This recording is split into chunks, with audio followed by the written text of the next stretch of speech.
नमस्कार दोस्तों, मैं हूं मनीष कुमार। दोस्तों, जो मैं आप बात करने के लिए आया हूं आप लोगों से, आप सभी लोग को बताना चाहता हूं कि सभी लोग जो है भाजपा के ऊपर और चंद्रशेखर आजाद के ऊपर सवाल उठा रहे हैं कि चंद्रशेखर आजाद की वजह से मायावती जी चुनाव हार गई। सबसे पहले सवाल ये उठता है साथियों, मैं अपने बहुजन समाज के लोगों से पूछना चाहता हूं कि हमारे समाज के लोग जो है वो कई हिस्सों में बंटकर, आपको बता दूं कि कई ऐसे लोग जो थे वो बीजेपी में शामिल हो गए हैं और बहुत सारे लोग हैं वो सपा में शामिल हो गए हैं। हमारे लोग जो, आपको ये भी बता देना चाहता हूं कि जहां पर 80 सीट रही है वहां पर आपको बता दूं कि हमारे ही समाज के लोग सपा से भी लड़े, हमारे ही समाज के लोग जो है वो बीजेपी से भी लड़े और हमारे ही लोग बसपा से भी लड़े।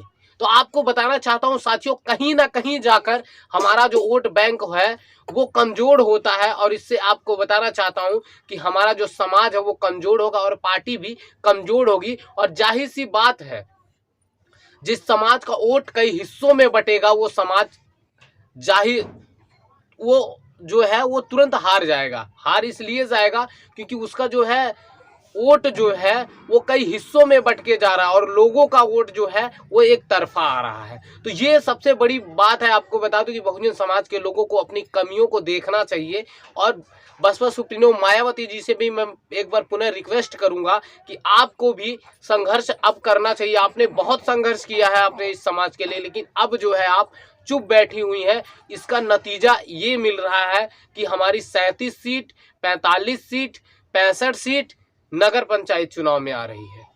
ये हमारे लिए ये बड़ी दुखद की बात है। इसलिए आपको बता देना चाहता हूं साथियों, क्योंकि आपको बता दूं कि नगर पंचायत चुनाव में अखिलेश यादव, जो कि आपको बता दूं कि अपने पार्टी के वो राष्ट्रीय अध्यक्ष हैं, वो चुनाव में प्रचार करने के लिए गए। कई बार वो रोड शो किए और उसके साथ साथ आपको ये भी बता देना चाहता हूं कि माननीय योगी आदित्यनाथ जी जाकर प्रचार किया। ऐसे तमाम जो बीजेपी के बड़े से लेके छोटे से लेके हर कोई नेता जाकर प्रचार किया और हमारी बहन जी प्रचार नहीं की।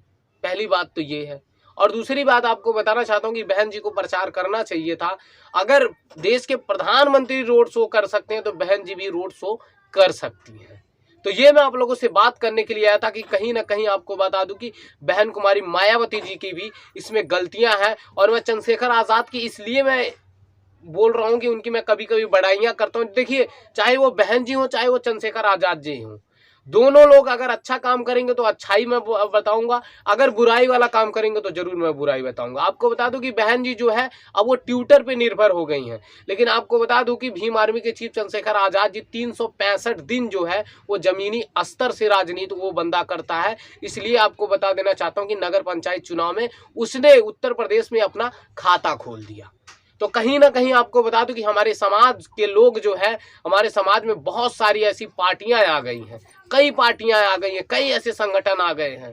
तो ये संगठन जो है इधर उधर बिखरे हुए हैं। कुछ लोग बीजेपी को सपोर्ट करते हैं तो कुछ लोग सपा को सपोर्ट कर रहे हैं। तो भाई साहब, आपको खुद पता होगा, तो बीएसपी जाहिर सी बात है हार जाएगी, क्योंकि हमारे ही लोग जो है बीएसपी के सपोर्टर नहीं रह गए। तो जाहिर सी बात है बीएसपी हारेगी। तो ये आप लोगों से, ये हमारी कमियां हैं और इस कमियों को सुधारने की ज़रूरत है। तो ये मैं आप लोगों से बात करने के लिए आया था। तो आप अगर मेरे चैनल पे नए हो तो मेरे चैनल को जरूर सब्सक्राइब करो, लाइक करो, कमेंट करना ना भूलो। जय